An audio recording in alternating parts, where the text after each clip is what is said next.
휠체어를 타고 다니는 노후 여행. 대만의 두오프를 통해 본 비즈니스 시사점을 살펴봅니다. 누구나 나이가 들면 노인이 되고 몸이 불편해지는데요.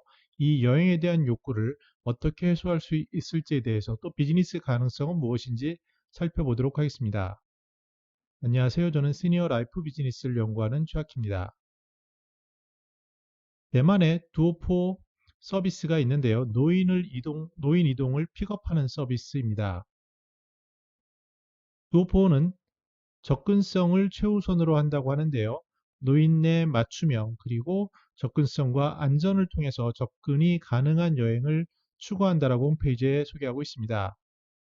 사례를 보면 누나, 동생이라고 부르는 코디네이터라고 불리는 직원이 있어서 이들이 휠체어를 탄 노인이나 청소년을 돌보는 서비스를 하고 있습니다. 실제로 이것이 가능하기 위해서 특별히 안전 그리고 휠체어용 차량을 보유하고 있고요. 여기에 대한 준비 그리고 운전사의 교육 프로그램, 코디네이터에 대한 교육 이런 것들을 갖추고 있습니다.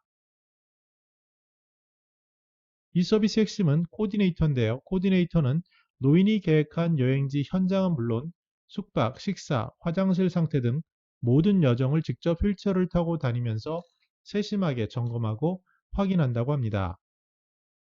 이 서비스는 실제로 우리나라에서도 10여 년 전부터 사회복지를 위해서 시행되었던 서비스입니다. 많은 어르신들을 모시고 단체 여행을 가곤 했었는데요. 그러한 것들이 실제로 굉장히 많은 손이 필요하고 그 일을 준비하는 코디네이터라든지 일하시는 분들이 어려움을 겪었던 그런 서비스입니다.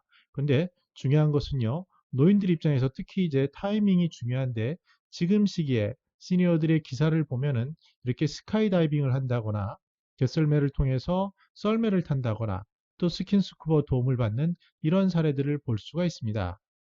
처음에 사회복지사 선생님들에 의해서 도입되었고 지금도 일부 진행되는 서비스와 좀 다른 부분은요. 비즈니스에 있어서는 타이밍이라는 것이 중요합니다. 그래서 현재 노인 인구가 늘어나고 있고 특히 경제적인 여력이 있는 분들이 증가하고 있음을 볼 수 있고요. 또한 비즈니스라고 했을 때는 누가 어떻게 서비스를 제공하느냐가 중요한데 마치 에어비앤비에서 집 하나를 가지고 1대1로 맞춤으로 서비스를 제공하는 것처럼 크지 않게 하나의 운영 가능한 조직을 가지고 그 서비스를 제공하는 것부터 시작을 한다면 충분히 지금 타이밍에서는 한번 고려해 볼 수 있지 않을까 생각해 봅니다.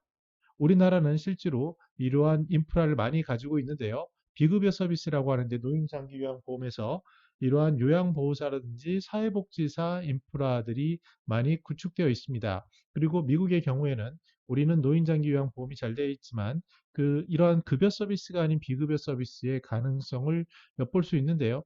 지금 타이밍에서 시니어들 중에 여력 있는 고령자에 대한 그들이 가장 그리워하고 바라는 버킷리스트가 되는 여행에 대해서 조금 더 세밀하게 그리고 규모의 경제를 맞춰서 자기의 수준에 맞게 비즈니스를 설계한다면 아마 지금 시점에서는 한번 조금씩 파일럿 테스트로 해볼 가치가 있지 않나 조심스럽게 생각해 봅니다. 물론 현실은 굉장히 생각보다 어렵습니다. 그리고 몸이 불편하신 어르신들을 특히 코로나 시대에 이동하고 움직인다는 것은 어떻게 보면 비즈니스 측면에서 봤을 때 위험 요소가 너무 많다고라도 볼 수 있습니다. 그러나 만약에 어떠한 인프라를 가지고 있고 최소한의 투자 비용으로 할 수 있다면 시니어들은 이러한 로망을 가지고 있는 몸이 불편하신 그런 분들은 생각보다 굉장히 많을 수 있고 이분들에게 접근할 수 있는 방법이 현재는 비대면을 통해서 가능성도 늘어나고 있음을 우리는 알 수 있습니다. 네, 이번 시간에는 휠체어를 타고 다니는 대만의 듀오포 사례를 통해서 한국에서의 시니어 비즈니스 여행 가능성, 특히 소규모로 할 수 있는 만약에 리스크를 줄여서 할 수 있는 게 어떤 것이 있는지에 대해서 살펴보았습니다. 혹시 놓친 부분이나 어떠한 다른 제언이 있으면 댓글을 주시면 우리가 같이 학습해 가는데 큰 도움이 될 것 같습니다. 저는 더너한 시니어 3 공동체를 연구합니다. 감사합니다.